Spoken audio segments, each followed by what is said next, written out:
আজকে আমার পরিচিত একজন লোক, আমার পার্মানেন্টলি গ্রাহক বলা যায়, উনি ফোন দিলেন। ফোন দিয়ে বলছেন যে ওনার একটা মোটর রয়েছে পুকুরের মধ্যে, তো এই মোটরটি একটু সমস্যা হচ্ছে, ওনার মোটরটি লাইন পাচ্ছে না। আমি গেলাম দেখার জন্য, গিয়ে দেখি ওনারা ওইখানে একটা কম্বাইন্ড ইউজ করছে। তো এই কম্বাইন্ডের সুইচটা নষ্ট হয়ে গেছে, ওইটার ভিতরে গলে গেছে সুইচটা। কম্বাইন্ডটা ঠিক আছে, তো আমি এটা খুললাম, খোলার পর দেখতেছি আসলে সুইচটা নষ্ট হয়েছে। তো আমি এটা চেঞ্জ করে দিলাম। উনি আসলে আমার পার্মানেন্টলি গ্রাহক বললেই চলে, কারণ উনি আমাকে ছাড়া অন্য কাউকে দিয়ে কোনো কাজই করান না। প্লাম্বিং এবং ইলেকট্রিসিটি দুইটা কাজই উনি সবসময় আমাকে দিয়ে করান। বাট এই মোটরটার কাজ উনি আমাকে দিয়ে করাননি, কারণ উনি ভেবেছিলেন যে আমি এটা, যেহেতু জগ মোটর একটু বড়, উনি ভেবেছিলেন যে আমি এটার কাজ পারবো না।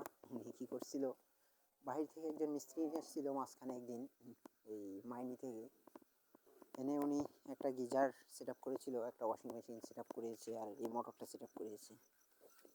আসলে আমাদের লাইফে এই জিনিসটা হচ্ছে একটা কমন সমস্যা বলা যায়।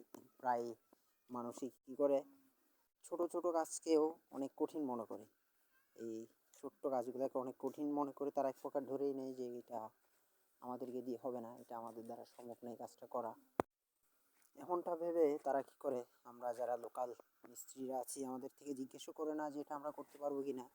তারা এক প্রকার ভেবে নেয় যে এটা আমরা পারবো না, সেটা ভেবে তারা বাহির থেকে লোক এনে কাজগুলো করিয়ে নেয়। আর যেহেতু আমার এই কাজটা ছিল একটা খামারে, তো সেখানে গিয়ে আমি একটা জিনিস দেখতে পেলাম যে মেশিন দিয়ে ঘাস কাটা হচ্ছে। তো সেটাও একটু ভিডিও করার চেষ্টা করলাম আমি।